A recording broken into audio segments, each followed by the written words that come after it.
దైనందిన జీవితంలో ఎనలేని ప్రాధాన్యత పెరిగింది. పల్లెల్లో అయినా పట్టణాల్లో అయినా పచ్చటి పరిసరాలపై ప్రజల్లో ఆసక్తి రాను పెరిగిపోతోంది. ఇంటి ఆవాసాలు ప్రకృతి ప్రేమికుల కలల వనాలుగా మారుతున్నాయి. పల్లెల నుంచి నగరాల్లోని నివాసాల వరకు ఇప్పుడు ఇదే లేటెస్ట్ ట్రెండ్. ఇంటింటై వటుడింటై అన్నట్టుగా రూఫ్ గార్డెనింగ్ ప్రజల్లో క్రేజ్ పెరిగిపోతోంది. సరికొత్త ట్రెండ్ సృష్టిస్తోంది.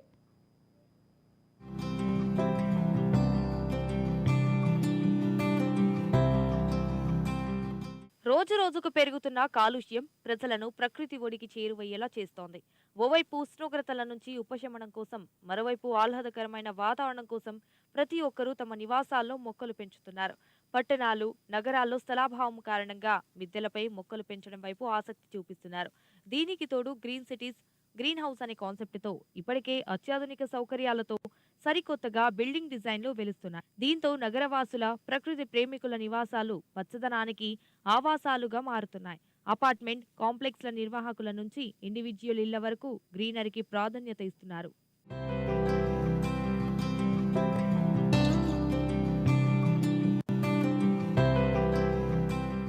కూరగాయలు, పండ్లు, ధాన్యం పంటల సాగులో రసాయనాల వాడకం పెరిగిపోయింది. వీటికి తోడు కల్తీ మామూలు విషయంగా మారింది. చూసి చూడనట్లు పోతే ఆరోగ్యంపై ప్రభావం చూపుతుండటంతో చాలా మంది ఆరోగ్యం ఆసుపత్రిలో లేదు, మన మిద్దె తోటలో ఉంది అంటున్నారు. తినే కూరగాయలు, ఆకుకూరలు, పండ్లను రసాయనాలు లేకుండా మనమే ఇంటిపైన పండించుకుందాం, నలుగురం చేయి కలిపి మిద్దె తోటలు సాగు చేసుకుంటూ ఆరోగ్యంగా జీవిద్దాం అని 10 మందికి చెప్పటమే కాదు, అందరికీ ఆదర్శంగా నిలిచేలా మనసావాచ కర్మాన ఆచరిస్తున్నారు. స్థలాభావం ఉన్నప్పటికీ పచ్చదనానికి పట్టం కట్టాలని ఆరాటపడుతున్న వారికి అపార్ట్మెంట్ కాంప్లెక్స్లలోని టెర్రస్ గార్డెన్లు పరిష్కారాన్ని అందిస్తున్నాయి. నగరంలో అపార్ట్మెంట్ కాంప్లెక్స్లో టెర్రస్ గార్డెన్లు ప్రాచుర్యం పొందుతున్నాయి. ఒకప్పుడు భవనాల పైకప్పులపై ఖాళీగా ఉన్న స్థలాలు ఇప్పుడు పచ్చని ప్రదేశాలుగా మారి నగరవాసుల అభిరుచుల వైవిధ్యానికి నిదర్శనలుగా మారుతున్నాయి. పచ్చని వాతావరణాన్ని అందించడమే కాకుండా కార్బన్ డయాక్సైడ్ను గ్రహించి గాలిలోకి ఆక్సిజన్ను విడుదల చేయడం ద్వారా మిద్దె తోటలు గాలి నాణ్యతను మెరుగుపరుస్తాయి. అంతేకాదు కూరగాయలు, మూలికలు, పండ్లను సైతం పెంచడానికి అనేక మార్గాలను అన్వేషిస్తున్నారు ప్రకృతి ప్రేమికులు. ఇలా పర్యావరణానికి రక్షణగా నిలవడం, తద్వారా ఆరోగ్యకరమైన ఆహారం తినడానికి అలవాటు పడుతున్నారు.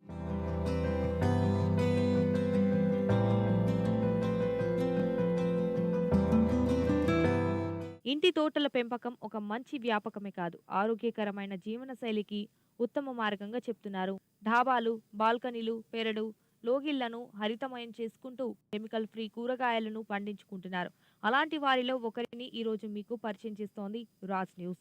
విజయవాడలోని ఆంధ్రప్రభ కాలనీకి చెందిన ఆ టెర్రస్ గార్డెనర్ అనుభవాలను ఆయన మాటల్లోనే తెలుసు. రైతు కుటుంబం నుండి రావడం వల్ల మొక్కల మీద ఉన్న మమకారంతో ఖాళీ స్థలం లేక డాబా మీద టెర్రస్ గార్డెనింగ్ అనేది 6 years నుండి స్టార్ట్ చేసి చేస్తున్నాను. ఈ నేపథ్యంలో ఏంటంటే వారానికి సరిపడా 5 రోజులు కూరగాయలే కానీ, ఆకుకూరలే కానీ, అలాగే మన నిత్యం ఇంట్లో వాడుకునేటటువంటి పసుపు ఇట్లాంటివి అన్నీ కూడా నేను నా గార్డెన్లోనే పండించుకుంటున్నా. అలాగే కొన్ని రకాల ఫ్రూట్స్, అలాగే వెజిటబుల్స్, లీఫీ వెజిటబుల్స్ ఇట్లాంటివన్నీ 6 సంవత్సరాల నుండి కనీసం 5 రోజులైనా రావాలని ప్రయత్నిస్తూ చేస్తూ ఉన్నా. ఇటీవల కాలంలో పట్టణాలు, నగరాల్లో టెర్రస్ గార్డెనింగ్ ఒక వ్యాపకంగా ఆరోగ్యం కోసం కొందరు, ఆహ్లాదం కోసం మరికొందరు, అందాన్ని కాపాడుకునే ఉద్దేశంతో ఇంకొందరు, ఇలా ఒకరిని చూసి మరొకరి ఇళ్లలో, ఇంటి ఆవరణలో, మిద్దెల మీద ఎక్కడ వీలుంటే అక్కడ మొక్కల పెంపకాన్ని ప్రారంభిస్తున్నారు. ఇప్పుడు మనం చూస్తున్న ఈ ఇల్లు విజయవాడలోని ఆంధ్రప్రభ కాలనీలో ఉంది. ఇంటిని నందనవనంగా మార్చారు శ్యాంప్రసాద్ అండ్ ఫ్యామిలీ. పూలు, పండ్లు, ఆకుకూరలు ఇలా ఒక కుటుంబానికి కావాల్సినవన్నీ తన ఢాబాపైనే పండించుకుంటున్నారు. మొత్తం 1600 చదరపు అడుగుల స్థలంలో కూరగాయలు, ఆకుకూరలు పండిస్తున్నారు. 4 ఏళ్ల క్రితం 4 కుండీలతో ప్రారంభించి 300 కుండీలకు విస్తరించారు.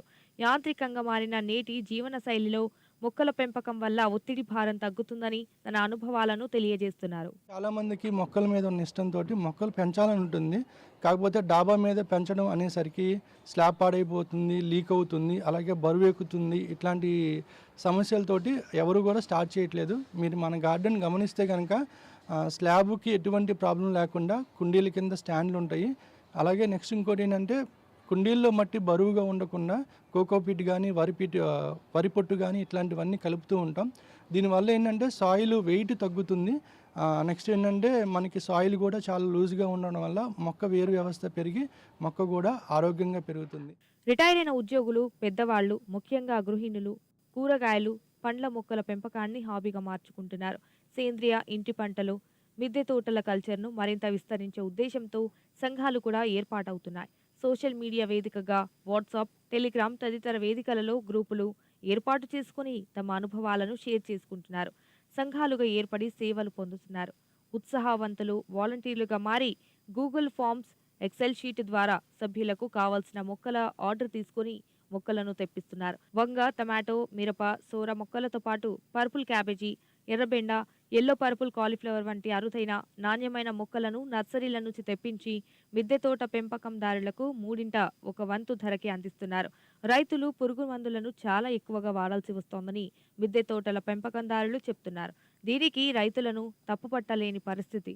కనీసం ప్రజలు తమ జాగ్రత్తలో తాము ఉంటూ వీలైన్ని ఆకుకూరలు, కూరగాయలు, పండ్లను ఎవరికి వారే పండించుకోవాలని సూచిస్తున్నారు. విజయవాడ శ్యాంప్రసాద్ వంటి వారు స్వచ్ఛమైన రసాయన రహిత కూరగాయలు తినాలనే ఉద్దేశంతో చీడపీడల నివారణకు సొంతంగా కషాయాలను తయారు చేసుకుని మొక్కలకు వాడుతున్నారు. వంటింటి వ్యర్థాలను మొక్కలకు ఎరువుగా ఉపయోగిస్తున్నారు.